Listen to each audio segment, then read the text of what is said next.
doing. Look, the most important one is inflation. I know families are struggling with the cost of living, and that's why I set it out as my first priority to halve inflation, and we're making progress. Of course, is that as fast as I would like? No. Is it as fast as anyone would like? No. But the numbers most recently that we had showed that we're heading in the right direction. Inflation is coming down, and I think I think people can see light at the end of the tunnel. But look, we've got to stick to the plan. It's not easy to bring down inflation. It requires me to make difficult but responsible decisions on behalf of the country. They're not easy. I get flack for them, but I'm going to do them because they're the right thing for everybody in the long term, and I'm determined to stick to the course and bring inflation down for everyone. NHS queues are growing. More people waiting for surgery. Yeah, that's not working, Prime Minister. Yeah, look, they are. But if you look at the numbers and what was happening, actually we were making progress after I became Prime Minister. We've put a lot record money into the NHS, and it's very personal for me. And my dad and mum worked in the NHS their entire careers. Funnily enough, and this is a bit of a distraction from what we're saying. I'll get back to it. No, but it's just funny because I was going over some old things the other day, and I found a clipping that my mum had kept of our local, I think it was our local paper where I grew up in Southampton, when my dad had done 25 years at his surgery, and there was a nice picture and a story of him in front of the surgery, and it was just a reminder to me that that was our life growing up. I worked for my mum in her pharmacy. It's very personal for me. But look, to your question, because I don't want to avoid it. No. Look, yes, they are good. Let me just get this figure out, Prime Minister. It was 7.2 million when you came to office. Yeah, now it's 7.9, give or take. Yes, that's right. Yeah. It's going the wrong way. Yeah, but if you look at what happened, I'll just be totally honest with everybody. If you look at what happened, we were actually making progress. We eliminated the number of 2-year waiters. People are waiting a really long time. We practically eliminated the number of people waiting 1.5 years. But the reason, and we were making progress on bringing the overall numbers down, what happened? We had industrial action. Okay. We've got strikes. Now, and look, I've taken a very firm but fair point of view. We've accepted recommendations from independent pay review bodies. I'm delighted that the nurses and a million other NHS workers accepted the government's pay offer. Yes. And they're working really hard to deliver for patients. But unfortunately, we still have groups of people who are not doing that, and they're striking, and that is a reason that the waiting lists are going up. It's as simple as that. I just want to be honest with you. Yes, they are going up. That's the reason they're going up. It's not because we're not putting more money in or doing lots of different things, which no doubt we can talk about on the show. And in fact, I'd like to get to the... We'll hold on the boats if we may. If I can ask you to put the headphones on now, Prime Minister, and have the microphone right in front of you so that you can get the benefit of everyone hearing. And your first question is going to be Jack in Guildford. Jack, you're through to the Prime Minister. Go ahead, Jack. Morning. Prime Minister. Hi. I'm in my early 30s with a wife and 4 children to support. Been encouraged to invest in bricks and mortar and become homeowners. But when my current 2-year fixed rate expires at the end of this year, my new fixed rate will go up from £1,500 a month to £2,800 a month. As someone who works 7 days a week and has paid into the tax system since I left school without claiming a penny back from it, why do I feel like I'm being unfairly punished? And what can you do to help me? Jack, thanks for calling. And it's a great question to start with, right? Because your situation is being faced by many across the country, and I'm incredibly sympathetic about it. I know you'll be anxious about what's going to happen to your mortgage when it comes up for repricing, and we're taking practical action that will help you and many others. So let me just tell you what you can do in the short term, and then I'll take a step back and tell you more broadly how we're going to help. In the short term, for you or anyone else who's worried about this, you should talk to your bank. And what we've agreed is a mortgage charter with the lending industry. So you can talk to your bank and you can do a couple of things with them. You could extend the term of your mortgage by, say, 5 or 10 years, or you could switch to an interest-only mortgage. Now, it sounds like from your payments that you've got a particularly large mortgage. So a typical payment for someone in the country is about £800, but that would go up to about £1,000 a month at the current rates. But if you do one of the 2 things that I mentioned, which you can do with your bank at no change to your credit rating, that will save you hundreds of pounds a month on your mortgage payment. So it's very practical help for millions of families across the country in the short term. Jack, how does that sound to you, Jack? It sounds like I'm probably going to be... I mean, I'm already on a 35-year term, and that £2,800 was extending that term to 37 years. Now, bearing in mind I'm in my early 30s, I don't really want to be paying it off until I'm in the grave. So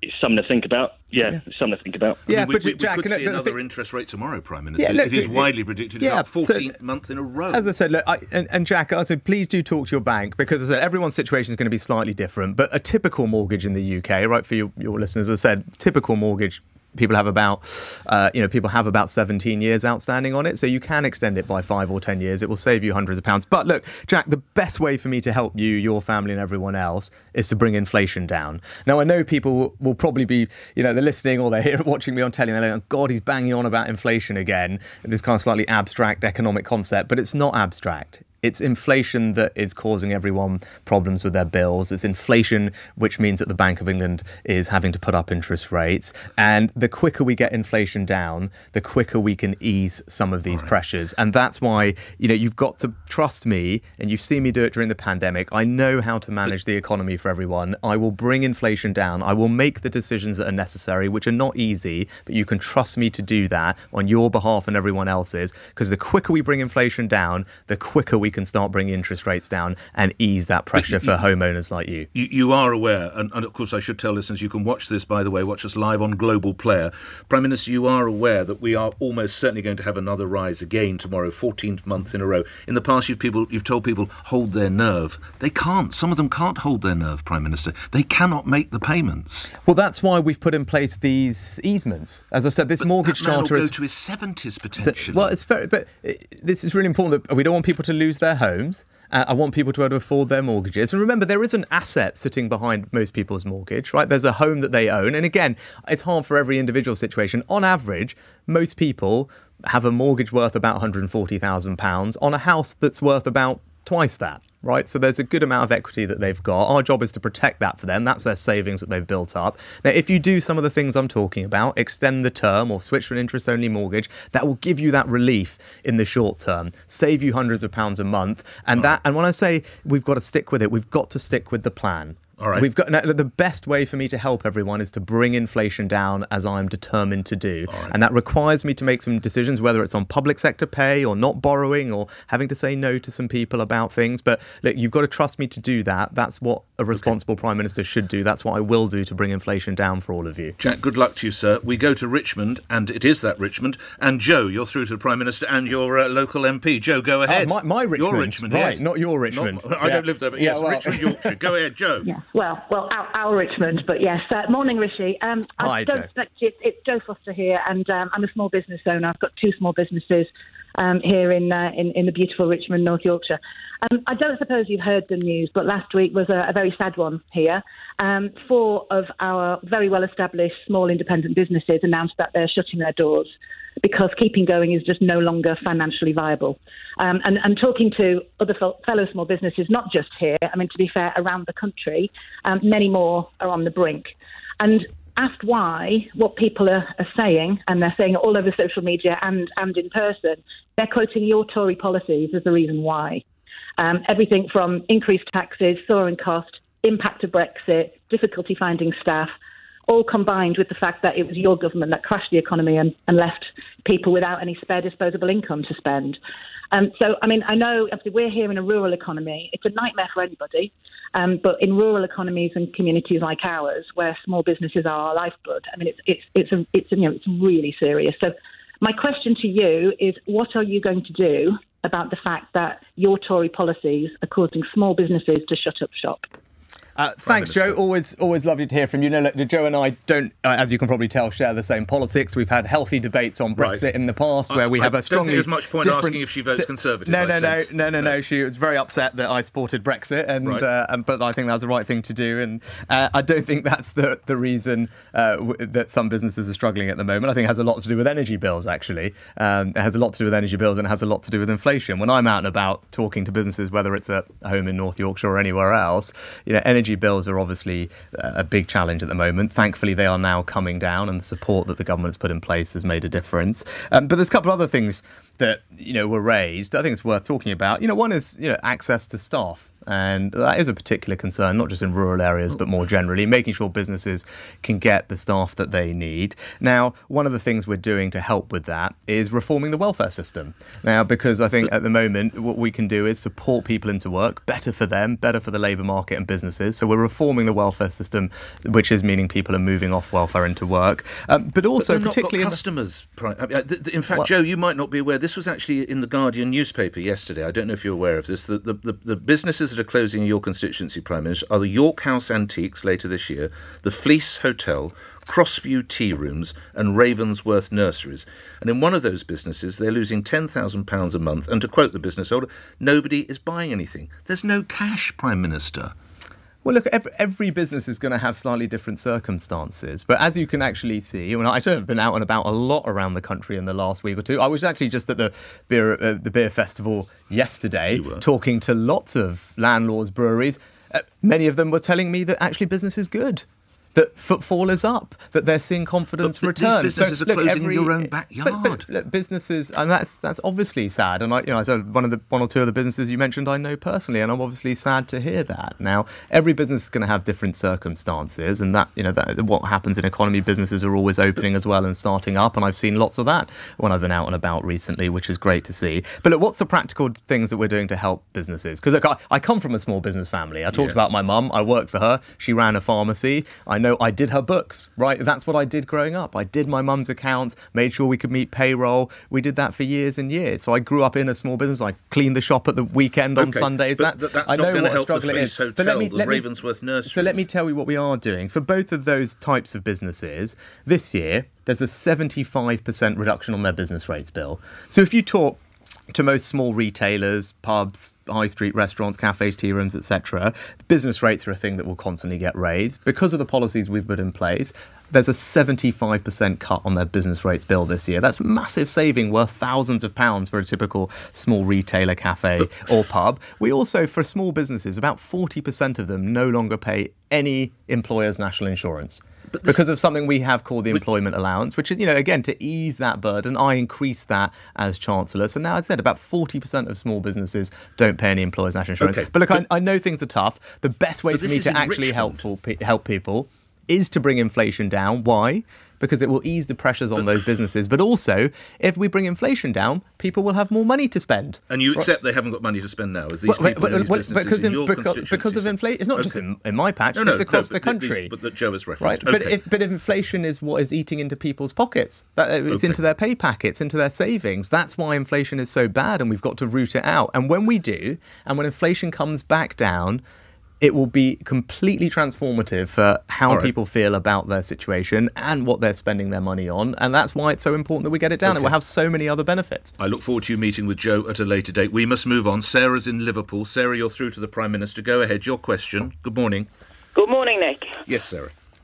In the light of last week's climate report and Britain's pledge to get to net zero, do you think that you are being hypocritical by allowing oil and gas exploration in the North Sea by granting new licences, bearing in mind that the stocks of North Sea gas and oil are dwindling and have been for a very long time?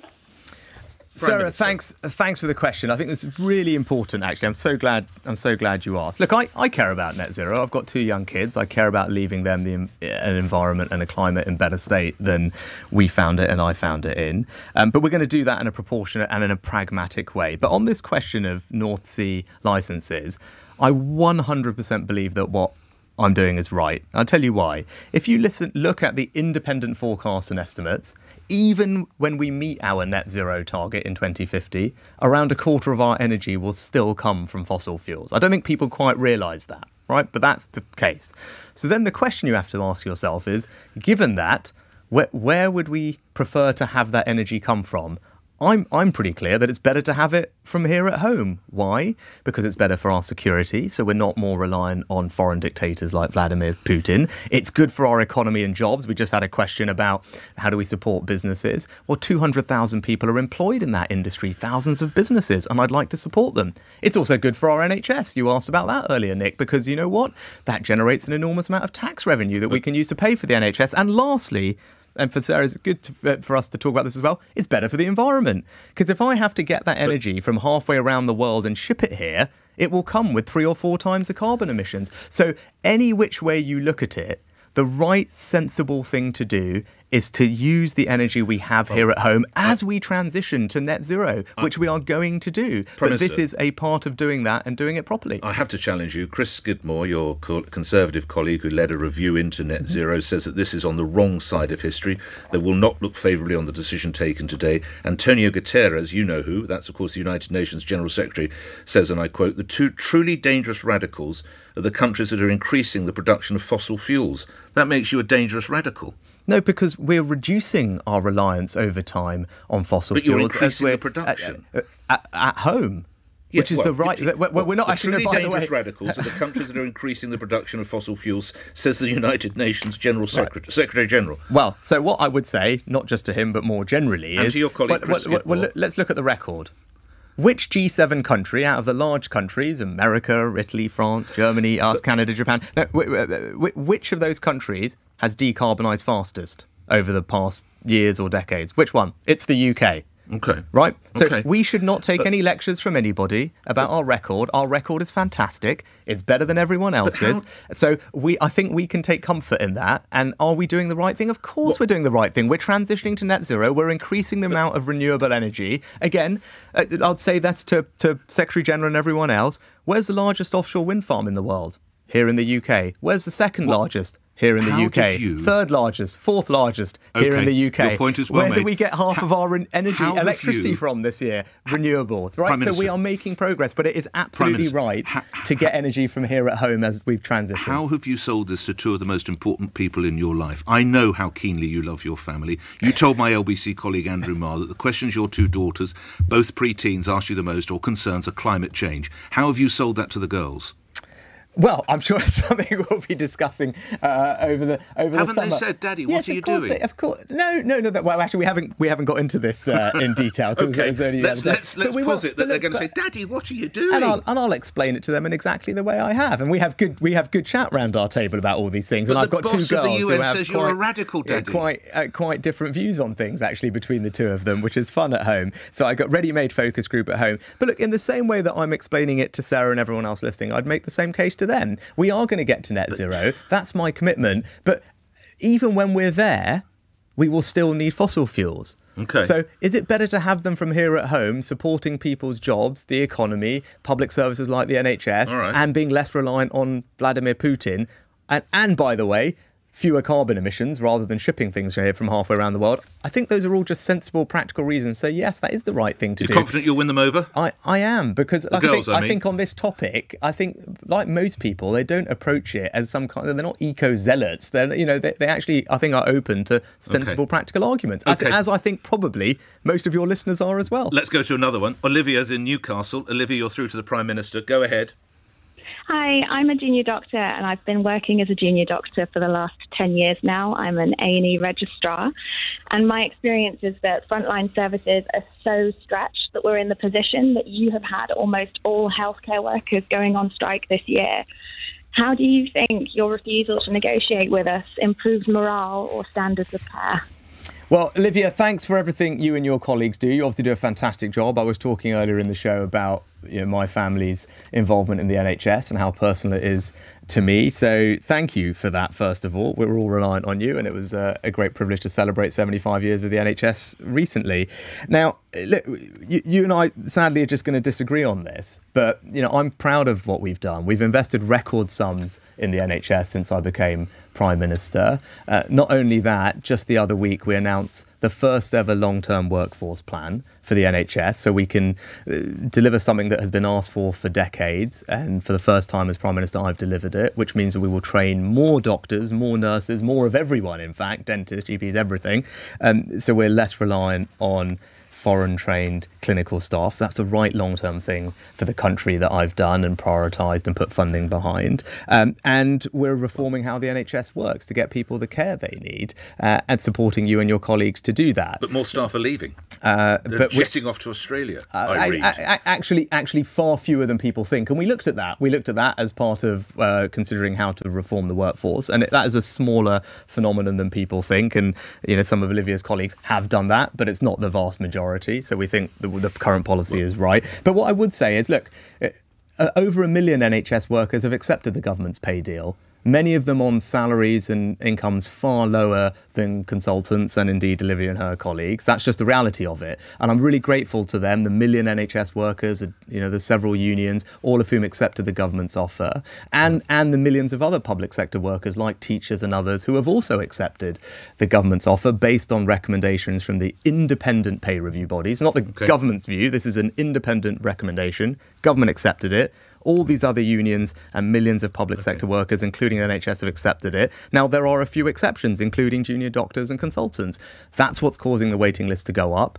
I don't think that's right. I would say to them, I'm very grateful and respectful of the incredible job you do, but we all have a shared mission to bring the waiting list down. I've done my bit by backing the NHS with a long-term workforce plan and record funding, and I would ask people to think about accepting what is an independent offer and come and do the thing that I know you want to do, which is serve patients. Let's get a quick response from a woman who's on the front line. Quick response, Olivia, if you would, before we move on. Olivia?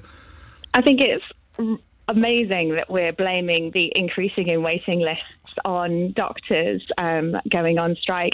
You're losing staff because we're undervalued, and it's not just doctors, it's everyone. We're all leaving. A happy workforce is your responsibility. You're the Prime Minister, you're the government, your staff aren't happy.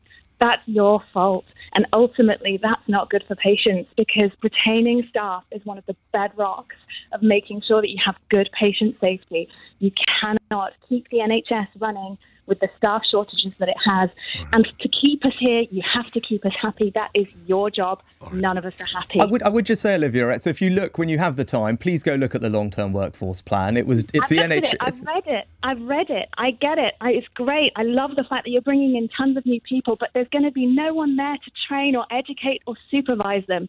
And you cannot be safe without senior staff on the wards training, educating and supervising. So there's three parts of the plan, actually. So one is to train more people. The second one is to retain more people. So there's a whole section of the plan about improving retention, which I agree with you is important. And the third part of it is reforming how we work. And I think you said you're working in A&E as well. One of the things we're introducing are anaesthetist associates, which are a new role which will help provide high quality care to people. But look, fundamentally, you and I are not going to agree, because your union is asking for a 35% pay rise.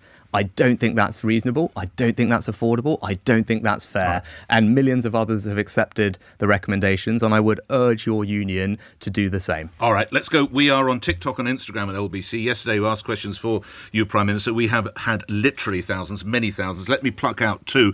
Abdeslam asks, when will there be an election?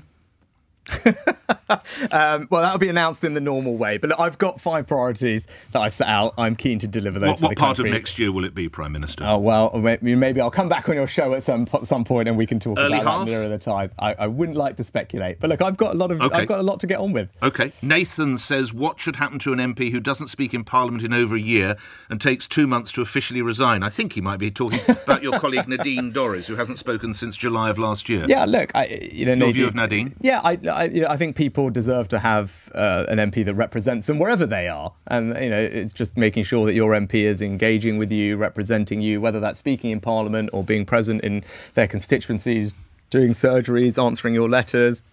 That's a job of an MP, and all MPs should be held to that standard. So she's failing in that, isn't she? Well, at the moment, people aren't being properly represented, right? But that's, look, we'll have that. We'll have a strong Conservative candidate, Festus, who's there, who's doing a great job. He's Police and Crime Commissioner previously, or currently, and I think people there will see that we've got a fantastic candidate for them to represent them going forward. And lastly, before we go to the calls, another business holder in Richmond says, why don't you get the extra money available from the tourist tax that's been campaigning about? This This is the idea of bringing possibly £10 billion, I believe. I think it was the front page of one of the newspapers. Here we go, a £10 billion boost from scrapping tourist tax. Is that something you'd be prepared to do, Prime Minister? I never, as a habit, would talk about tax policy for all the obvious reasons that has on markets and businesses and share prices. I don't know if this is your Richmond or another show in your Richmond. Well, it's probably worth pointing out that tax that they're talking about, essentially, I think 97% of the benefit of that goes to a very small area in central London. So you don't see any merit. So just from a kind of levelling up perspective, it was a very specifically concentrated tax break for people. But one thing we did do at the same time, which I think people forget, after we left the EU, we were able to change duty-free rules, which now mean you can leave the country and come back into the country with far more than you used to be able to. So for everyone who is able to get away and come back, when you're doing that, travelling around, your duty-free allowances are all far more generous now, and tax-free shopping at airports has all been improved as a result of the changes we made. A relaxation of inheritance tax? Again, wouldn't expect me to talk about tax policy, Nick, but nice try. Angela's in Warrington. You're through to the Prime Minister. Angela, go ahead. Hello, Prime Minister. Hi, Nick. Hello. Hi, Angela. My question's on marquees, barges, hotels. I've always been a lifelong Tory, but unvetted illegal immigrants, what I call economic migrants coming over from, on boats, it's just not acceptable. I feel you're putting us in danger, and it's your duty as a Prime Minister to look after the UK citizens. When will this stop? What date can we expect it to change? Your fifth promise was to stop the boats. I quote you directly, Prime Minister. When will they stop? Well, it can't be soon enough, Angela. So, look, I am determined to grip this problem, right? And it's not easy, as I said when I announced it, and it won't happen overnight, but hopefully you can see I'm throwing absolutely everything at it. Because, look, the current system is just simply unfair. I mean, you talked about barges. It's one of the many unfairnesses we have. We've got British taxpayers stumping up millions of pounds a day to house illegal migrants in hotels. Why has the Bibi Stockholm been such a shambles?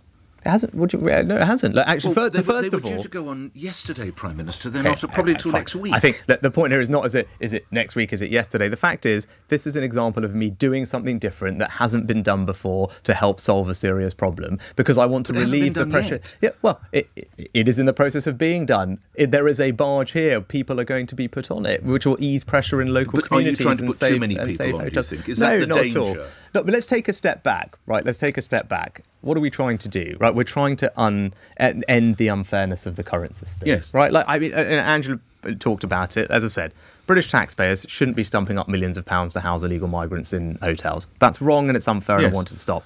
It's unfair to the people who actually come here legally.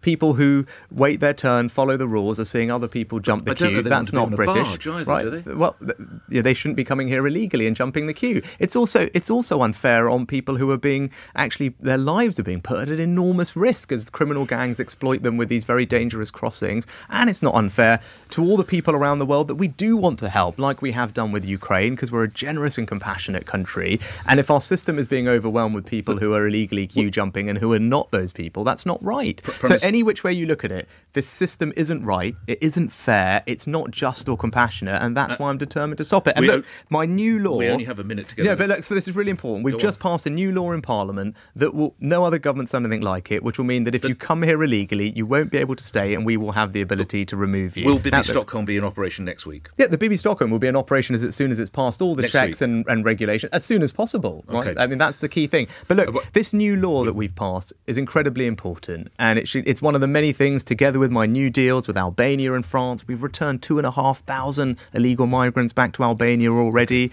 We're making a difference. I'm going to keep going on this. I'm determined to fix it. I'm going to throw everything at it. Look, there's an array of people who want me to fail.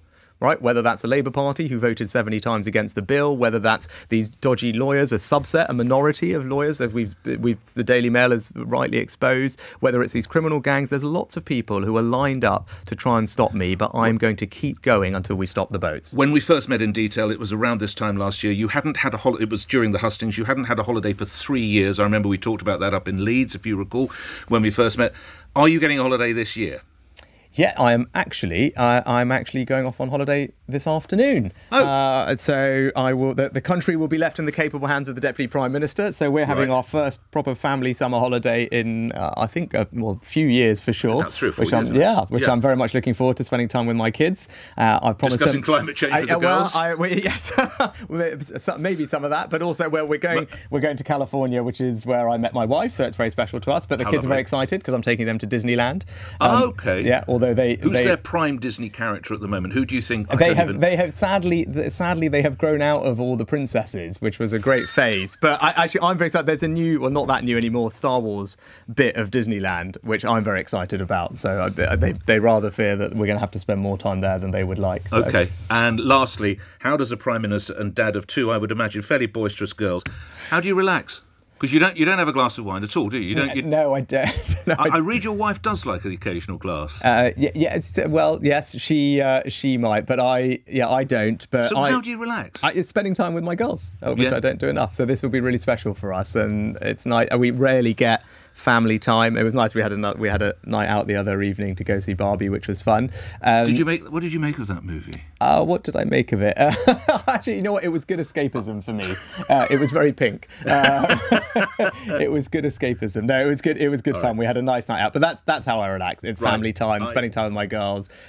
I don't want to be responsible for making you miss the plane, so we better end it there. And I'll keep you to your word, Prime Minister. When you want to announce the next general election, you know my number. You've got my email, and I look forward to it. Rishi Sunak appearing. Have a good break with your family. Thank you. Rishi Sunak appearing on LBC. It's 9:31. Speaking to LBC, the Prime Minister has insisted the UK's record on climate is better than everyone else's. He's insisted new oil and gas exploration in the North Sea is the right thing to help meet Britain's net zero targets. Rishi Sunak also said the Prime Minister's asylum barge in Dorset will enter service as soon as possible. The first people are yet to board the Bibby Stockholm over reported safety concerns. The Prime Minister says he's done his bit to reduce NHS waiting lists and has blamed junior doctors' strikes for treatment delays. Taking a call from a doctor, Mr Sunak urged them